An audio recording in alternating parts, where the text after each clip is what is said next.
Welcome to Soundbreaker. On today's episode, we're talking to Alpha Koroma Jr., who is the founder and CEO out of the mud. Thanks for joining us today. And for our listeners who might not be familiar with you, could you please introduce yourself and tell us just a little bit about yourself before we really dive into it? Because I know it's going to get really interesting and fascinating. Absolutely. I first want to like to say peace to all the kings and queens. Appreciate your time, Bob. Of course, Alpha Chroma is my name. That is my real name, Alpha.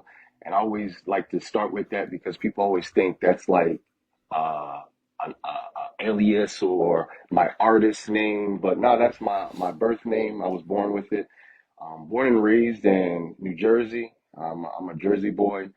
Um, Anybody that hears all the talk about the Jersey Shore and stuff like that, it's still out here. It's just not all the rowdiness. We're getting back to the normalcy of the Jersey Shore. But, just living in New Jersey just always kind of like made me feel like Jersey was like the stepchild between, not even a stepchild, but the middle child between Philly and New York. Because anytime I leave Jersey, people always ask me, "Do you know about New York? Have you ever been to Philly?" And I'm like, I live in New Jersey. Like Jersey is actually the melting pot of both of them. But, went to Hightstown High School, played football, basketball, ran track. I was I'm not gonna say a class clown, but I always brought good energy to class, and my teachers liked it. So it's always about being Good. good energy. Absolutely. Absolutely. Amazing. You being in the music business and you being also an athlete and into sports, how this whole thing started and come together? If we go back to your early teenage years, like when you were 12, 11, or 13, how this whole journey started, the music journey and the being an athlete journey together, which Yeah, is an amazing combination, really. absolutely. I mean, like right now, you can see how music and sports go hand in hand together, and I wouldn't 100%. say that was not even by accident. You know, even growing up, like you go back to 12, 13, and just playing sports outside. Somebody always had like a boom box or something, and which is always just entertaining. But how it kind of meshed for me is a good friend of mine, and literally I call him my brother, Channel Jamil. He is the Yeah. top producer that I know, and I was Yeah. just always around him. You know, with us being best Uh-huh. friends, we also, we did music. Now, when I say we, I mean I was there present while he made music. I'm not gonna say I was making the music, but I was able to learn, you know, how he wrote rhymes and how he put hooks and different verses together. And we're talking about at 11, 12, 13. This is a teenage, kid. I'm not gonna say a guy, teenage kid who probably could keep up with major artists back then. And hopefully, fortunate, you get a chance to speak with him because he's definitely he's a melting pot of musical knowledge. But as far as like with the Amazing. sports, I've Yeah. always said to myself, I want to go to the NFL. It's like I heard that one story about LeBron James when somebody asked him in school, "What do you want to do when you grow up?" And he wrote on three times NBA, NBA, NBA. That was me. Somebody would ask me in school and they would be like, "What do you want to do when you grow up?" I would tell them, "I'm going to the NFL." Of course, they would laugh, and I would laugh too because I really believed it. But that's how you have to What, be when well, you well, you you went to begin. college. That's right. You went to Wesley College in New Jersey, and did you play football in Jersey? I mean, when you were in college? Yeah. Well, Wesley College is in Delaware. So I Oh, played 4 years, 4 years at Wesley College and Delaware, it's a small state and excuse I my didn't even know ignorance. about I didn't Wesley. know. Wesley. No, trust me. When I tell people I went to Wesley, they think Wesleyan, Yeah. because there's Wesleyan University and it's said that Wesley College actually doesn't even exist today because it was bought out by Delaware State. The school closed down. So literally, it's like Interesting. I'm like the final memories. But when I played down in Delaware, we were a great program. God rest his soul, Coach Drash, and his staff, Coach Knapp. He's actually coaching at Dover High School, and Coach Azanazi, who actually recruited me, he's coaching at Alvernia. That coaching staff, they put together a team that could play Division 1 football. And that right there made me believe, like, okay, if I can hang with the top of the top, I know I can play in the NFL. But at the same time, I wasn't a starter down there. So I had to learn how to improve my game in other ways. Coach Knapp used to always say something, mental reps.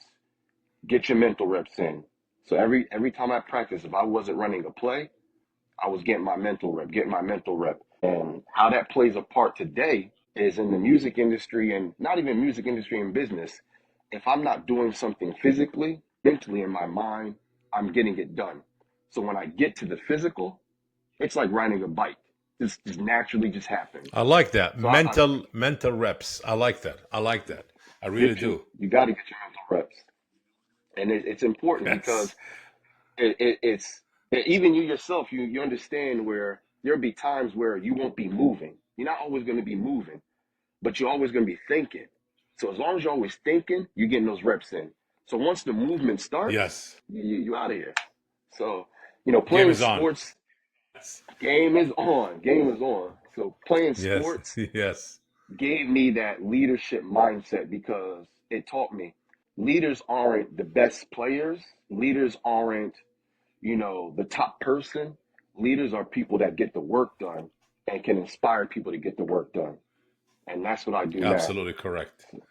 Yes. Absolutely.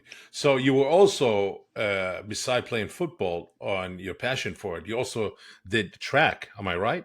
Yeah, yes, sir.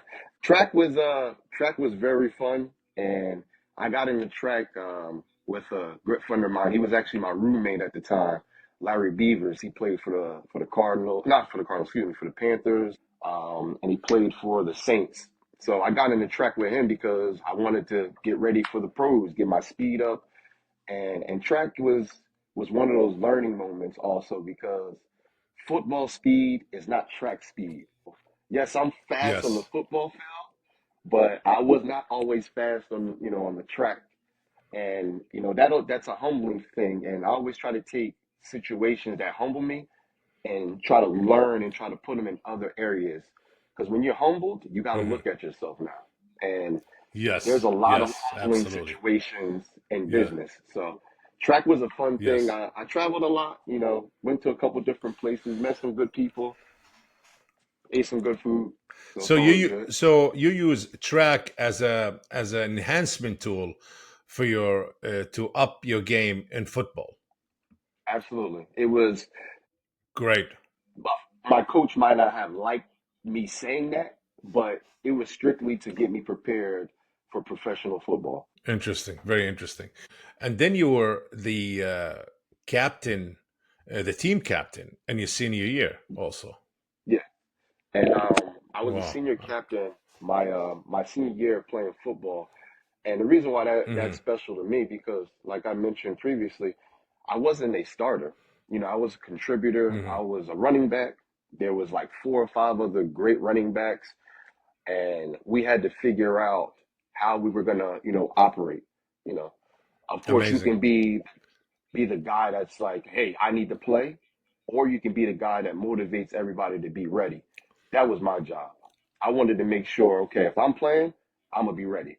But if y'all playing, y'all gonna be ready. So, the coaching staff, You know, my teammates, they all, it was a unanimous vote to where they voted me captain my senior year. So that was a great privilege. and on top of that, you were also. I'm sure you did tryouts for NFL, and you also joined the United States Marine Corps. So I mean, you really Yeah, went through it all. Very interesting. yeah. Really fan, like a Renaissance man. You've been through it all. I mean, I like to How? say a Renaissance man got it done. I was trying to be in the Renaissance because I just got in the playing field. I tried Yeah, out for some NFL teams, tried out for the Chargers, the Redskins, the Patriots, the Toronto and how'd Argonauts, that go? and Canada. How would that go? They, They were very the tough. They're very tough in who they very picked. tough, very tough, very competitive. And to anybody that sees this as an athlete, it's not a discouragement, but I always say just keep your options open. If you really love the sport, find another way to be around the sport if you can't be in it. And that's what I did with, Mm, with music. But my furthest that I got was the Baltimore Ravens. Ironically, I'm wearing purple. I got a email from one of their top scouts, literally yes, right before camp started, back maybe like yes, 2015, and they said if they yeah, didn't draft a running back, they would give me an invite to camp. But they ended up drafting a running back out of Memphis. Never hating, always yes. appreciating. But shout out So yes, I to appreciate the opportunities. Yes, yes, yes, and you learn always from it. appreciation. And how did you end up going to the Marine Corps? So with the Marine Corps was, when I played football in high school, two of my buddies, Matthew Babcock and Abdul Massakoy, they ended up going and serving in the Marine Corps. So after I graduated, we always kept in touch. And when I finished college, I was just kind of like in a situation where I wasn't going to the NFL. It wasn't happening. So I was trying to now pivot and figure out what I want to do. My boy Abdul had let me know the opportunity that sits with the Marine Corps, and he explained it. And I had always saw the commercials. I had always saw, other Marines, but I looked at it from a standpoint as like I wanted to go in as like more of a leader. So he let me know. He Hmm. said, if you have a college degree, you can go in as, a second lieutenant. So that was my game plan. I wanted to go into the Marine Corps and now just continue to lead, not just as a team captain, but now as a leader for the United States Marine Corps. But Yeah, long story short, that didn't work out how I wanted to. I was medical discharge with an honorable discharge because I have an eye condition called keratoconus. So shout out to the Navy doctor. This is a true story. Nobody's ever heard this story I'm about to say right now. I was sitting with the Navy doctor and he told me that he's gonna have to DQ me. And I literally sat right in front of him. I said, give me something I can sign that'll sign my rights away that won't get you in trouble. And he said to me, son, I'm doing the best thing I can do for you right now. I'm saving your life. And I'm here talking to Bob. wow, amazing, unbelievable.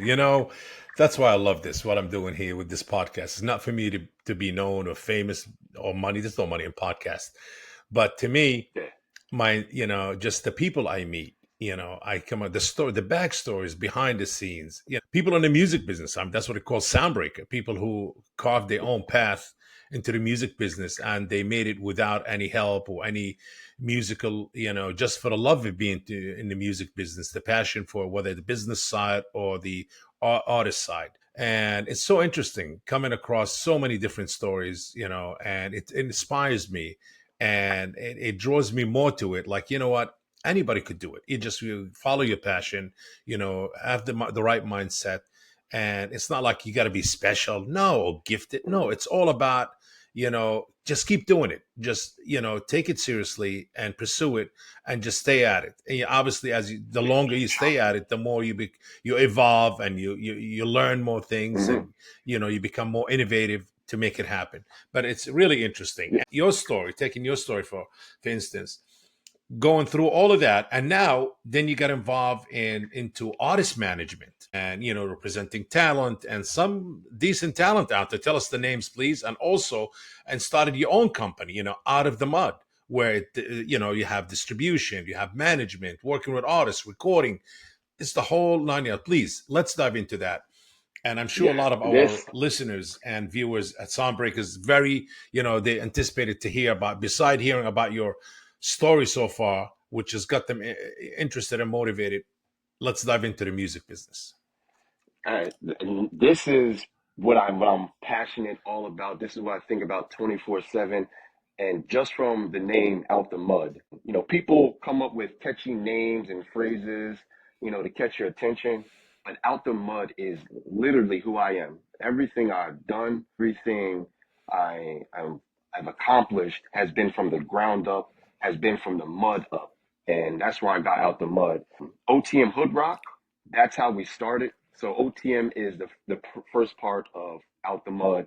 And Hood Rock, that's actually, I'm going to explain that part. It was another portion of the name I got from a friend of mine who I was actually managing. And we still keep in touch to this day. My first talent that I ever got into managing was Patrick Bias. Patrick Bias is an actor. He's also from Icetown. We went to high school together, so that's how I know him. Good friends. But he got his first role on. I want to say it was like Blue Bloods or Chicago PD, one of those early roles. And he was always doing standing roles. And one day we just started talking about music, and he was into music, and of course I was into music. And he just said to me, he's like, Ali, that's what close friends and family call me. He said, Ali, why don't you just manage me, and then we can kind of do the music, and you can kind of be here at the same time and help me with my acting. And that just went hand in hand because I was able to Hmm. network and meet other talent, meet other executives that I needed to meet. And it also showed me the business because when you're Hmm. watching it, you don't learn the business. But when you're Yeah. walking through it and you're involved in it, you learn little things about the business. And the most important thing I learned about the entertainment industry is it's a big industry that operates in tiny circles. So it's like Correct. find your circle, you find your clique, but just make sure that clique works for you, and you'll go far. Patrick has been on, like I said, Blue Bloods, Chicago PD, Wu Tang, the American Saga, which that by far was to me one of the bigger roles. We had a film we were putting together, and Yeah. I mean it was almost to completion, but these are the things that you don't really understand until you get into the business, to where when you have talent, a part of a production, everybody needs to have some type of agreement.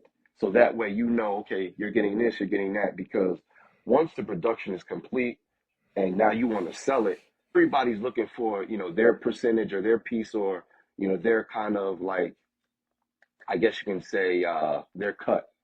That was my introduction to management on the talent. I mean, on acting side.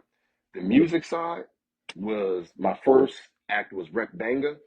He's a artist out of Philadelphia, kind of like the Mooresville, PA area.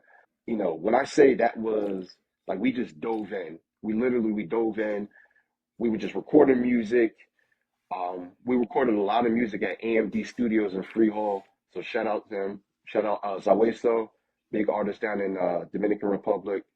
And Yeah. that just taught me the industry. I was producing, I was mixing, I was mastering, I was doing everything on the creative side of music, which really made me fall in love with it.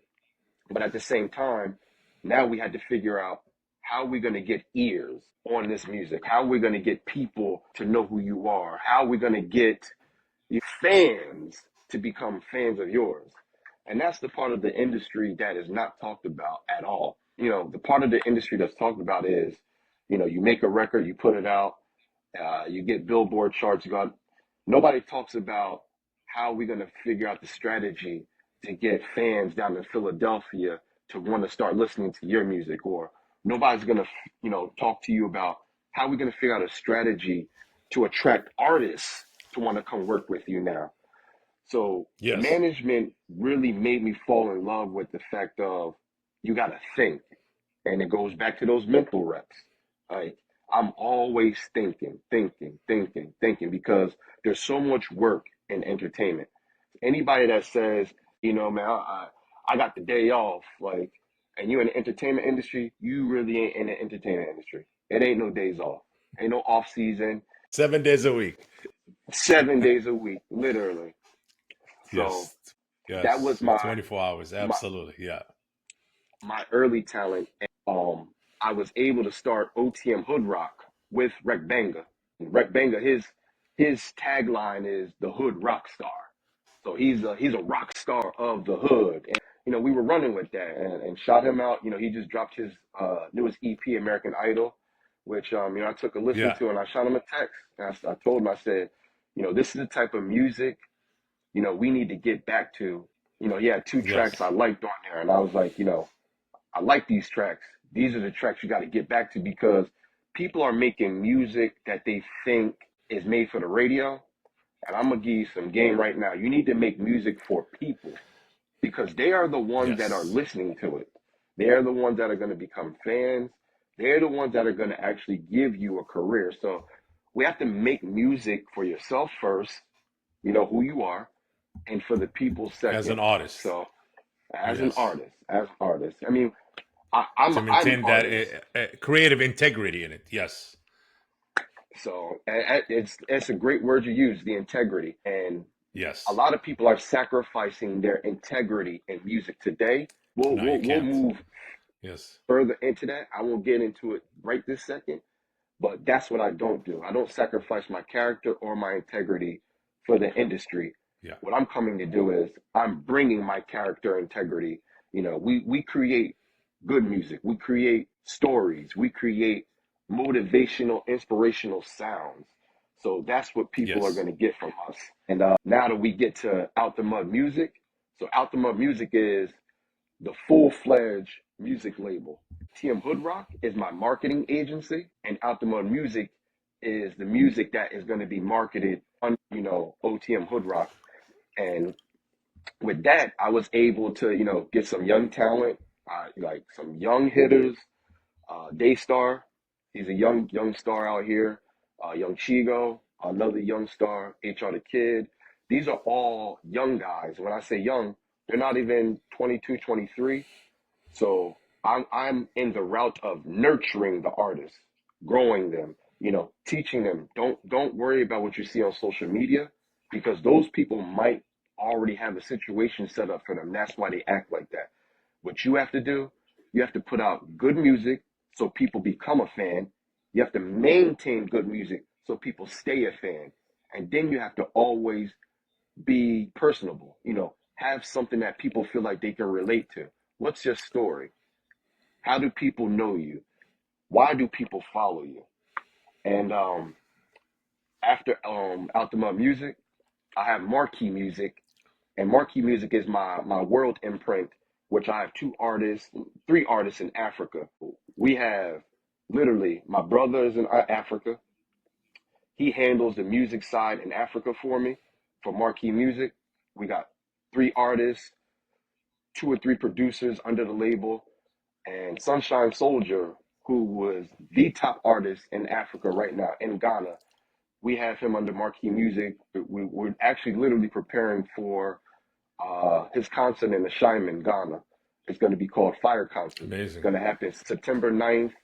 Going to have some of the local stars in Ghana. When I talk about doing the work in America, like we mentioned earlier, there's always going to be artists popping up, popping up, popping up. But now you have to figure out a way to stand out. So what I've learned by doing Yes. those mental reps, what can I do in America that'll help me stand out from these other, brands and these artists is I'm going to introduce a sound that is not always, heard, which is the African sound. The African sound is starting to heat up more and It's more in becoming entertainment. big. Very big, Big time on a big global time. level. I mean, it's big in Africa, but now it's experiencing that really massive attention, and everybody's, even a lot of people copying some of that sound. You know, the African sound. It's really having right now global momentum, and I know this global momentum's not going to fade away. No, it's going to No, grow and continue. continue. And you hit it right on the head with the global movement. And when I Yes. hear African music, and it's not even just African music, I'm just saying African music because we're just in that demographic. But when I hear that Yeah. music, I hear festival music. I hear music that people want to feel good to, people want to dance to, people want to, hug to. That's the music we need to get to because that's gonna, create a whole different environment. It's I listen to all types of music. I listen to the Little Dirks. I listen to, all of the different type of rap music that we hear out there. And I'm not going to say I'm against it because that's a story that they're telling. But what I'm against is younger artists who don't know the actual process of creating music and putting it out. Don't try to copy it. Go create your own story. Don't be afraid to tell your story. Tell your story so that people can connect with it. People connect with these other artists because they connect with that story. They connect with being, in the hood. They connect with being in the ghetto. They connect with selling drugs. That's the connection. You can't build a connection if you don't have that experience. So now with Correct. Correct. festival music and of course the Afro beat and African sound, that music is all from experience. They're talking about hardships. They're talking about their land. They're talking about, being equal. They're talking about being free essentially. And we have a whole continent that connects with that. But now, more importantly, we have the Absolutely. world because, Yes. you know, the whole world Listening. goes through Yes. Yeah. listening and distress. So I love that about music because music is the equalizer. And I truly believe if politicians approach situations with the mindset of what song do you like? You like that song? Okay, I like Yes. that song too. Okay, we can get this done. A lot more will be done. That's I know why the people that music are business or music itself is a universal language. universe, Unites people literally, always. literally. I know you probably from experience. Do you speak Spanish or you understand Spanish? Any you speak?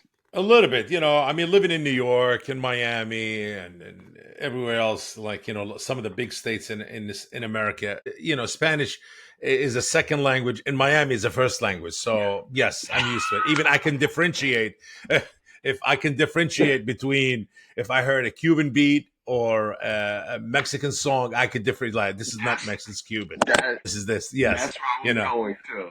It's Oh, in New that's York, exactly Puerto where I was Rican going. and Dominican. I cannot Boom. differentiate between a Puerto Rican person and a Boom. Dominican right away. I could tell you the way they speak it, even if I don't speak the Mm, language, just being yeah. surrounded.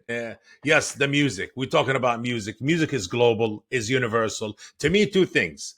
If we speak music and technology, I think we can all unite, and You we're gonna be blind of all the other stuff, the nonsense, all the labeling. the technology is uniting us even faster because when Yes, you have an artist, it could be in like Indonesia, and I can't remember the guy's name, but he would always be singing like just regular songs, but he had like his voice was so elegant. This guy went viral around the world. And it's because yes, people connect with music. You know, when you're upset, you'll go listen to a song that, you'll connect with. When you're happy, you'll put on that song that makes you feel good. When you're sad, you'll put on something to kind of like cope with. yes. Technology is going to And it's unite funny. us fast. Yes, and it's funny you said, a lot of these African artists, that's their way of expressing their music because music comes in from the inside, from passion, from feelings, from talk about their pain, their Hmm. dreams, what they experience, and always music been the tool that been used to express people's how should I say people's feelings, Yeah, whether emotions. happiness, pain, emotions. Yes, music. I'll mention something. So people should not make a big fuss out of AI because AI doesn't have emotion, it doesn't Yeah, have feelings, it doesn't have the experience, it doesn't have culture. And music is all about culture. To me, AI is an enhancement tool, it's not a replacement, it's not going to replace anybody, it's not replacing. Use it as a tool to enhance you, advance you, make things sound better. But when you create music, or you cook a meal, or you draw, or you a fashion designer, it's all based on emotion and experiences and recipes that you tasted with your grandma, certain spices or certain beats that you heard when you were a child, whatever part of the hmm, world you came in, because America is a melting pot from all over the world. So yes, whether it's from Africa or Asia or the Middle East or South America, or all of that. So to me, I think yes, music is a universal language. Music is the way that people express themselves, and technology is the way that we unite together. But definitely talk about Afrobeats and all of that. That African music right now is experiencing a major, how should I say, uplift and attention, and it's being part of a lot of big artists here in the states are using some of these beats, and a lot of hmm. African artists coming here also and becoming more of a global artist. So Yes, amazing, yes. amazing, amazing, amazing. And it's really, there's so much opportunity in Africa. Africa is a massive continent. There's a lot of Oh, talent, a lot of creative people there from Untapped. AI to technology to creative things, so much. I think we need to, kind of take that. There's a blind, I think, and a curtain in front of our eyes. I think we need to take that away Hmm. and just look at the world as a one big place that we can really unite and communicate and advance our life and help each other. Absolutely. I have a goal. I'm not going to say it's a dream because it's going to happen, but I have a goal. I want to do a project. It's called the Pangea Project. And Pangea was what the world was before the meteor hit, when all the continents were put together. So with the Pangea Project, I pretty much want to get, talent and artists from each part of the, continent, and let's come together and put music together. So it's like, top Love it. artists in Australia, top artists in Yes. Asia, top artists in Africa, Mexico, South America, North America, all of it. It's like, because we all speak the same language, music. So Yes. Yes. that, I'm gonna say it's a goal. Getting back to you, Alpha, how did 13 Entertainment, you established that, came into play, and also A3PEX Foundation? So you have an A3PEX Foundation and you have 13 Entertainment, you know. So how did these came into play, and what was the goal for it? And Yeah, absolutely. So 13 Entertainment, um, 13 Entertainment, we started that, me and my boy, pretty much Patrick Bias, who I was managing, and we started that pretty much because we said, okay, if we want to do the films that we want to do, certain type of films that tell a certain story, we're going to have to produce them and yeah, create them. So essentially, that's yeah, how we created that.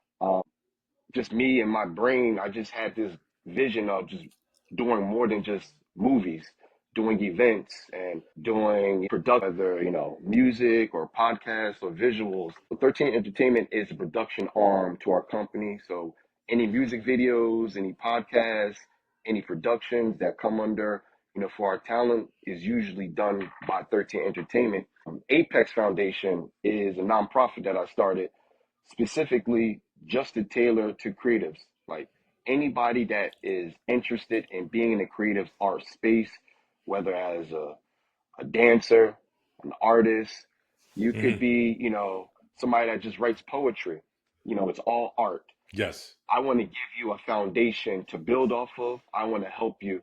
So our motto is we aspire, we inspire, and we motivate. We using those three, not just words, but it's like an ethos, because you don't got to be a pro. Just come be a part of us, and yes, we're gonna teach you. But most importantly, we want to provide resources. 13, I mean, with 13, with Apex, I guess you can say yes, 13E and Apex.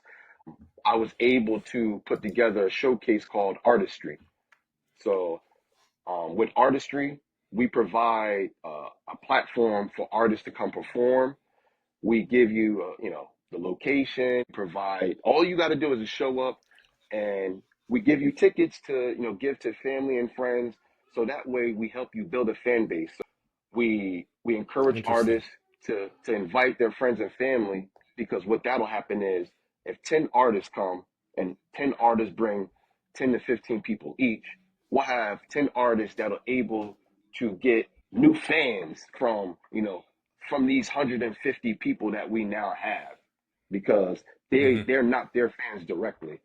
So we do showcases, we do pop-ups, we provide like seminars. A big thing that I'm big on is music education, making sure artists know how to, claim royalties, register their music, know if they have if they have a pro. A lot of artists don't even know what a pro is, a PRO.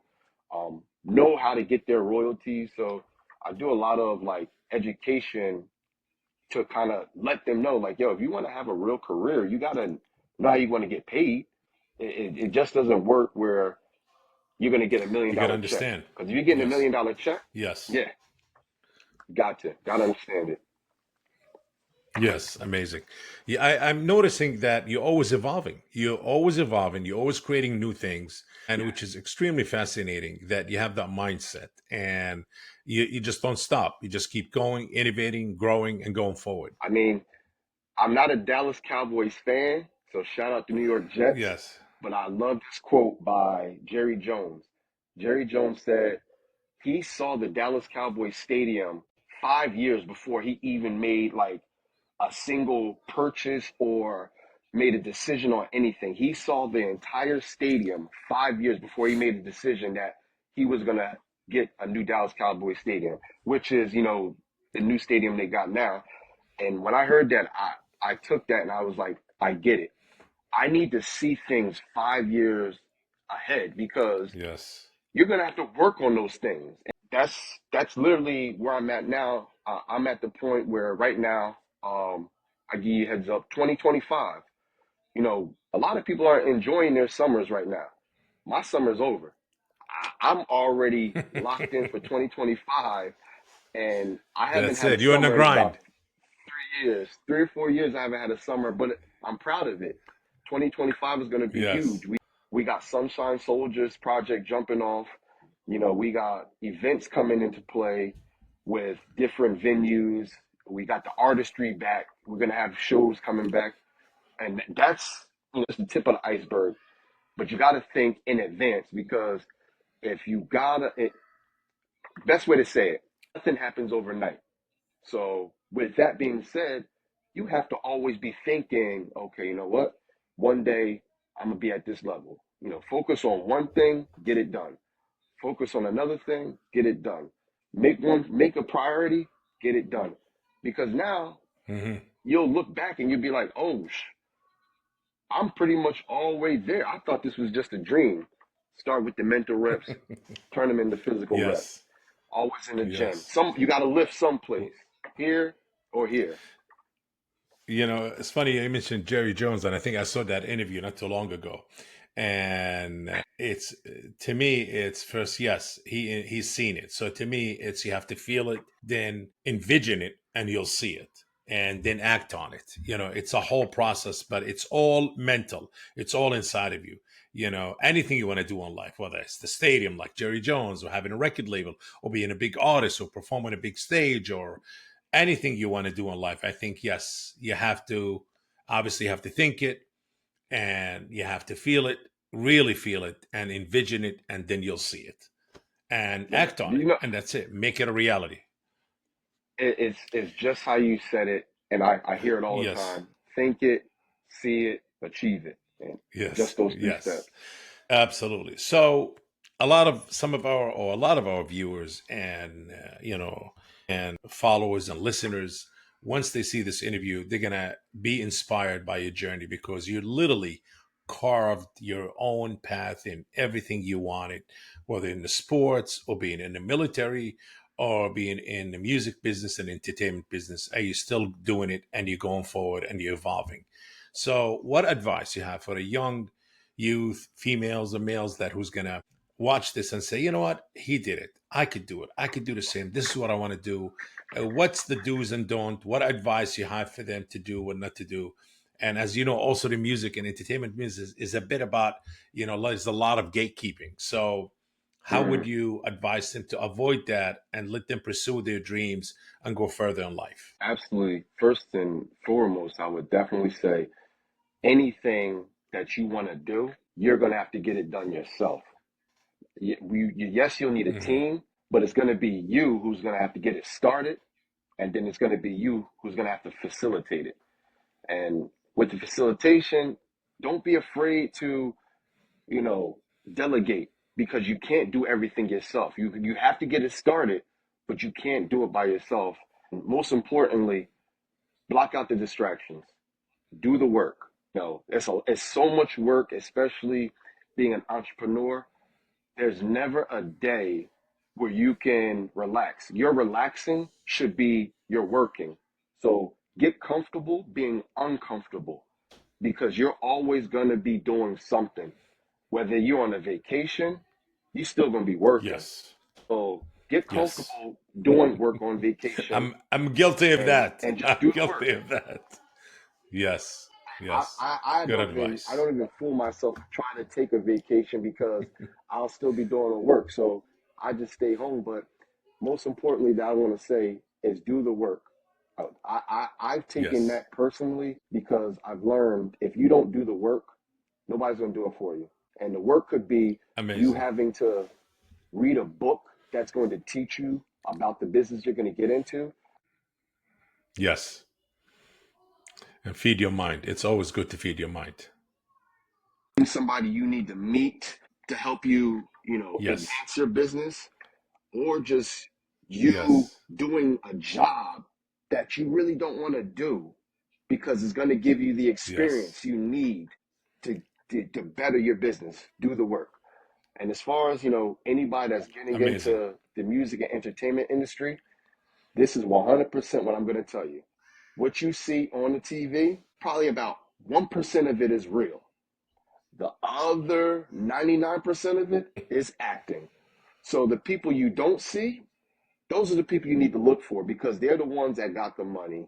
They're the ones that are making the decisions. The entertainers and the talent you see on the screen, not talking about the Drakes, not talking about the Taylor Swifts, not talking about, Bad Bunnies. It's a thousand, hundreds of artists out there that look like they're in position. They are not. I know. I've seen the numbers. So what I'm telling you, do the work, build up a real fan base, make good music, and you'll be great. Absolutely. Great advice.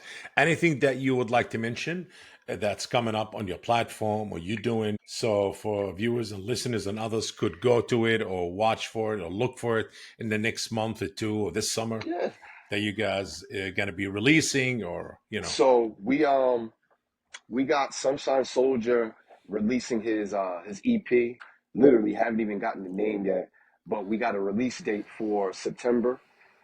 That's going to be really good. But we're bringing the artistry back. For anybody that sees this before September, definitely tap in with me. Businesses, brands. We're looking for sponsors. We're looking for talent. This year, not even this year, but going forward, what I want to do is I want to take the artistry, and start being mobile. I want to go to different states, Philly, New York, Delaware. We might be pulling the artistry. How people can get a hold of you, how to connect with you, if artists wants to connect with you and all of that. Instagram, you can follow me on Instagram, A Koroma. So that's A, my last name, Koro, the mom A. And literally any other platform is just A Koroma or my name, Alpha Koroma. And definitely shoot me a message. I'm not a gatekeeper. I'm gonna say it here. I'm not a gatekeeper. I'm always looking for people that want to collab.